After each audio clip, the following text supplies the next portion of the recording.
Oi, gente, tudo bem com vocês? Para quem não me conhece, eu me chamo Carolina Mari, eu sou médica integrativa aqui em Curitiba, no Paraná. E se você gosta desse assunto, tratamentos naturais, fitoterapia, ortomolecular, medicina chinesa, medicina integrativa no geral, né? Dê o seu joinha, se inscreva no canal, toda semana tem vídeo novo aqui. Bem, e hoje eu tô aqui para falar um pouco mais sobre medicina chinesa e como que a gente faz o diagnóstico da medicina chinesa. Ela pode ser feita de algumas maneiras que são muito diferentes da medicina tradicional, tá? E eu vim aqui falar um pouquinho sobre elas. Bem, a gente pode fazer o diagnóstico dentro da medicina chinesa através da pulsologia, através da inspeção, né, do exame da língua. A gente pode fazer através da feição da pessoa, através da voz, através do cheiro. Por que isso acontece, né? Antigamente, ali nos primórdios ali do Oriente, quando você tinha um nobre, ninguém poderia tocar naquele nobre. Então, o jeito dos médicos da época foi, né, criar um modo diagnóstico que não precisasse tocar na pessoa. Então, convencionou-se esse tipo de diagnóstico que é muito mais inspecional, ele depende muito mais, assim, dos seus sentidos, né? Da sua audição, do que você está vendo na língua do paciente, do cheiro que o paciente exala, da voz que ele tem, né? Da face que ele apresenta, tá? E não fiquem preocupados, eu não faço esse diagnóstico assim, olhando na rua, olhando para a cara de todo mundo, só quando é necessário aqui no consultório. Tá bom? Então vamos falar um pouquinho sobre isso. Eu fiz aqui uma listinha, uma colinha, e talvez não dê tempo de falar tudo isso num vídeo só, e aí vai ficar para o vídeo da semana que vem, tá? Então, por exemplo, vamos começar pelo diagnóstico da audição. Como que através da voz a gente pode saber qual é o órgão ou meridiano afetado? Sim, tem como saber. Pelo tom de voz, pelo modo como fala, pela rapidez, né? Bom, pelo que fala também a gente consegue diagnosticar algumas coisas, brincadeira, tá? Mas aqui pela medicina chinesa seria mais ou menos o tom de voz, o padrão cheio ou vazio, se ela é uma voz mais sussurrante ou não, enfim, como que a gente pode saber disso? Então assim, ó, uma voz alta e áspera, ela tá indicando um padrão de excesso, tá? É um excesso daquele meridiano. Enquanto uma voz mais fraca e fina vai sugerir um padrão de deficiência, tá? Deficiência do quê? Daquele meridiano, já vou chegar lá, né? Então, por exemplo, a relutância em falar, aquela pessoa que é muito relutante, muito tímida, pensa, mas não fala, não consegue sair, isso indica muito uma deficiência do pulmão. Então, talvez essa pessoa muito relutante em falar, ela tenha uma tristeza, o pulmão se liga ao sentimento de tristeza, uma tristeza grande guardada dentro dela que talvez ela não queira contar para ninguém, tá? Já uma pessoa, por exemplo, que fala incessantemente, ele tá jogando um padrão de calor. E aí a gente vai ter que ver quem são os órgãos yang, né? O órgão mais yang que tem é o fígado, tá? Então, se você conhece uma pessoa aí que é relutante, tímida e tal, geralmente ela tem uma deficiência de qi do pulmão, lembrando que pulmão relaciona-se com o sentimento de tristeza, em alguma época da vida, uma tristeza que ficou guardada, não foi tratada. Já aquela pessoa que fala sem parar, ela tem ela tá com excesso de yang. E quem é o órgão mais yang? O fígado, que é responsável por ódio, mágoa, raiva, rancor, ressentimento, enfim, tá? Bom, o que mais que a voz pode indicar? Uma voz gritante, ela indica uma desarmonia de fígado.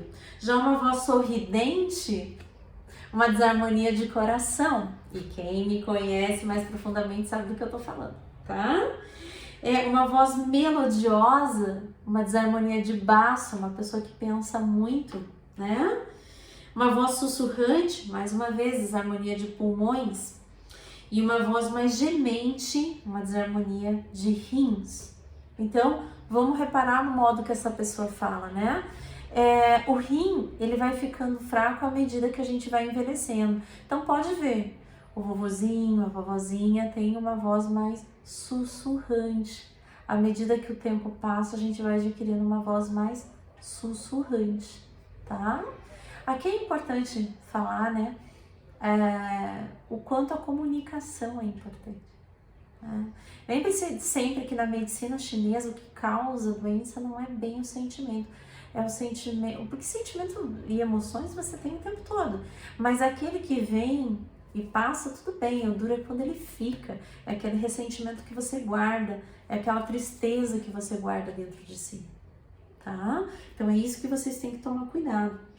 Uma perda súbita de voz, a gente chama de invasão de vento e calor.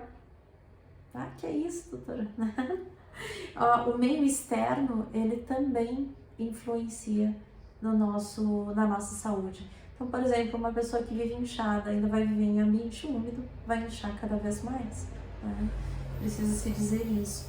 E uma perda gradativa de voz, já falei aqui para vocês, deficiência de pulmão.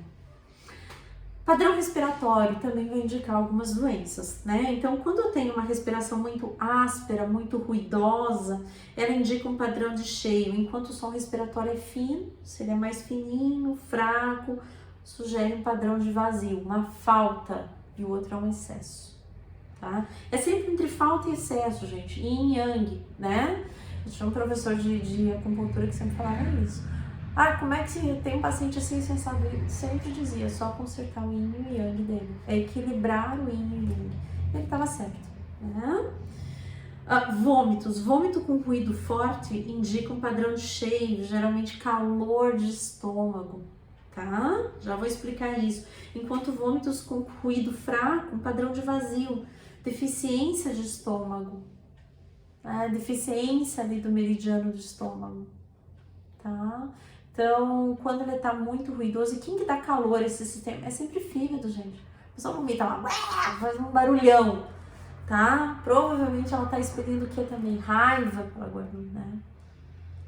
Tá? Lembrem sempre que o plexo solar que tá aqui, mais ou menos na boca do estômago, né? Um pouquinho mais para baixo, ele é uma junção do chakra esplênico, do baço, hepático, do fígado e gástrico. Aquilo tudo se junta no plexo solar, tá? Então, quando eu tenho um plexo solar com problemas, com deficiências, eu tenho que pensar nesses 3 órgãos, né? Não dá para fazer um diferente do outro. Soluço de som alto, padrão cheio, e geralmente é qi de fígado invadindo o estômago, tá? Aquele soluço... Aqui fazendo. É um padrão de cheio, aqui de fígado invadindo o estômago. Então tem que ver se essa pessoa não passou por algum sentimento de raiva, ódio, rancor, ressentimento, né? Já aquele soluço baixinho, só, tá? Aquele para dentro, frequentemente ele indica o quê? Deficiência de qi do estômago ou de yin do estômago, né? Tá? O frio ali, tá deficiente, tá muito quente. Né? O padrão de quente está sendo dominante. Um outro vídeo depois eu vou falar do falso calor e falso frio, né? Mas lembrem sempre, soluço alto, cheio, geralmente qi de fígado invadindo o estômago. Soluço baixinho, deficiência de qi de fígado ou deficiência de yin do fígado. Bom, o que mais tem? Borborigmos, que são aqueles barulhos que fazem na nossa barriga, sabe? Depois que a gente come, blum, blum, blum, né? Quando é aquele som gorgolejante, som alto, padrão de cheio. Quando é som baixo, padrão de vazio. Sempre entenda-se cheio como yang, sempre entenda-se vazio como yin, tá? Suspiros, né? Suspiro, ele sempre vem de... estagnação do qi de fígado ou do pulmão. Tristeza ou raiva, né? Geralmente a consequência de problemas emocionais, como raiva reprimida, já falei para vocês, né? Preocupação, tristeza quando os pulmões estão envolvidos. O som fraco, um suspirinho fraco, pode indicar também uma deficiência de baço e do coração, né? Em consequência, tristeza, mágoa e introspecção. Vamos lá, gente, eu parei aqui nos suspiros, né? E tem a eructação, que seria o arroto, tá? É o nome mais bonito para arroto, eructação.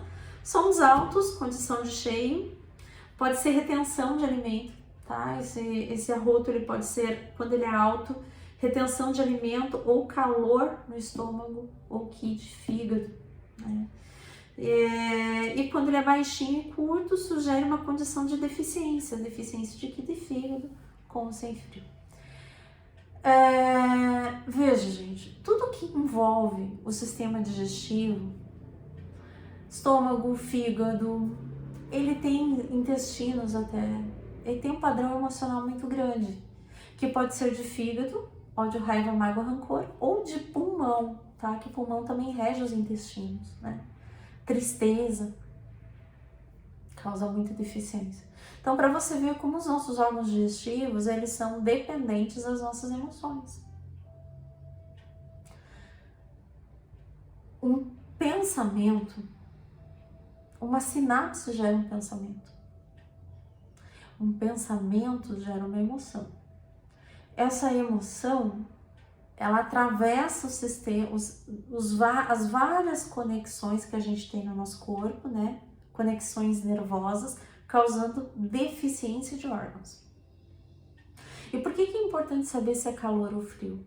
Nunca esqueçam, calor e umidade é causa da maioria dos tumores. Raiva, preocupação, mágoa e tristeza. Tá? Isso aí, pela medicina chinesa, é o que gera a maioria dos tumores. Hoje eu falei só dos sons. No próximo vídeo eu vou falar sobre o diagnóstico por olfação, pelo cheiro, tá? Pelo cheiro você consegue saber também o que está deficiente naquele paciente ou não, né? Eu sei que parece uma viagem, né? Mas a medicina chinesa, ela é assim, canso de falar para vocês, ela é muito figurativa. E é bacana aprender desse jeito, porque você começa a aprender também a inspecionar esse paciente, a escutá-lo, a realmente ouvir, vamos falar assim, a prestar atenção no que ele fala, em todas os seus trejeitos, em todas as suas características, fechar um diagnóstico sobre que tipo de pensamento, de emoção está causando aquela doença. Nunca esqueça, corpo é ponto de impacto, ele nunca foi causa de nada. Ok, gente? Então vamos ver quem está soluçando muito, está soluçando alto ou não, quem vomita muito, vomita fazendo barulhão ou não. O que eu falei mais? Barulhão da pós-digestão, se é alto, se é baixo, por que isso está acontecendo, tá? E vamos revisar aí que tipo de pensamentos, que tipo de emoções nós estamos tendo ao longo dos nossos dias, tá bom? Queridos, um beijo. Eu volto semana que vem aqui para falar a respeito do diagnóstico por olfação. Até a próxima. Tchau, tchau.